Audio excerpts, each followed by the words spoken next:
if you want, by the way.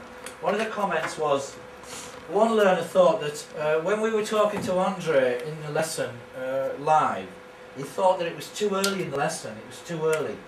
In other words, he thought that it would be better to have the online bit later on in the lesson, because then you maybe might be starting to think a little bit in French, and you're kind of starting to you're starting to maybe just sort of think in French. Are you with me? I think that's a good point. Do you agree with that? Yes. Because when you come straight in and someone's, I mean, it happened to Phil and Alan actually, because I said, "They have speak to Sylvia," and they were going, "Bonjour." Quel temps fait-il en France? What's the weather like? You see what I mean? Any other comments about? I think you need to be prepared for it, Peter. You need to have something, ready to say, ready to ask. Right. A prepared question. And the group should know what's going to be discussed beforehand, rather than just run upon you. Yeah, I think that's a fair comment when it's and as I said to you about Andre, he is now we're prepared with a lesson. We have a lesson prepared. And we have worksheets which we're working with Andre in this other group. Don't forget that's a lower level working. But I agree. Now this is where with Sylvia, as this project progresses, we will obviously start looking at topics. And it could be Ségolène Réal, as we talked about today. It could be restaurants like we talked about, just ad hoc. Because that's our lesson, of course, is a little bit like that in that we have a story and we discuss it. But I think when you put it in front of the microphone, is that what you mean? Yes. Yes. You do, but do you not think that the microphone in the middle of the tables helps? Yes. Because rather than there you are, speak, you can now speak, and you maybe you might not, you only say a little bit. It helps. And you forget it's there. Yes. Can you think of any advantages of this online link we've got with our learning French? Of course. And it's real time, isn't it? Sorry? And you have to listen. And it's that conversation speed alone.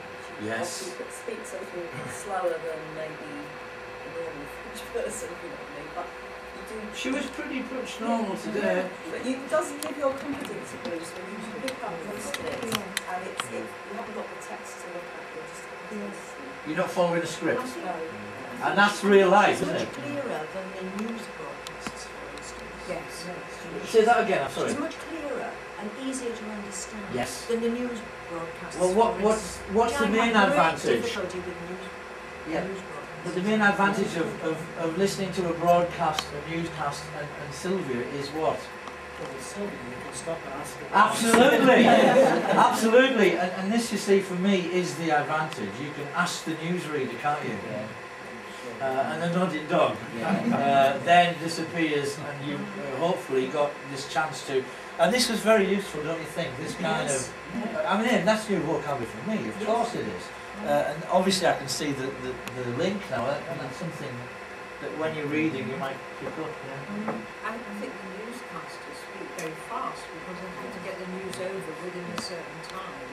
Yeah, think of our own news broadcasts. Yeah. News at 10, bong, da da da da da, bong, and it's like that, isn't it?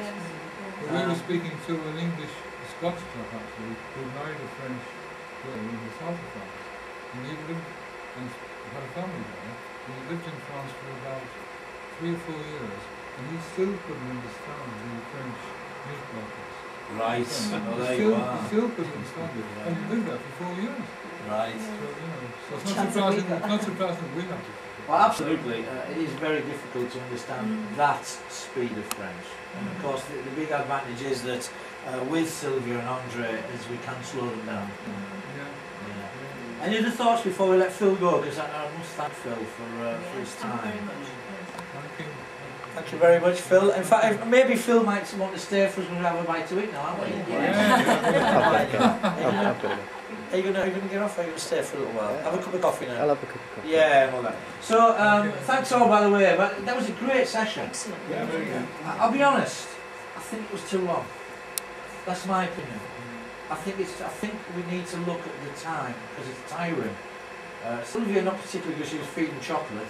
But I think for us, We're trying to the bit, yeah, oh yeah, that's where we come to the topic bit, and that's where now Sylvia and I are going to start planning topics and lessons. And what I'll be asking Sylvia to do and other colleagues is to present little short lessons. And more than that, I'm going to be recording them so you'll be able to access them again. So that the lesson will be available elsewhere. Now that to me is the secret, are you with me?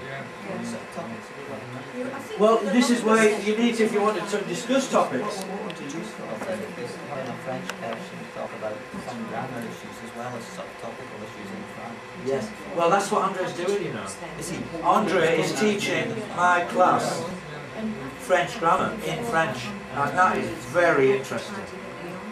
Very interesting. That's what Suad was very good for, because she was, you know, it was like colloquial French we were doing. That's right, And that's right. just getting somebody French doing it, and you know, you get into context. Okay. What I was thinking, Peter, to get more of us to speak French, Yes. if you use this project that we're going to present, Yes. because first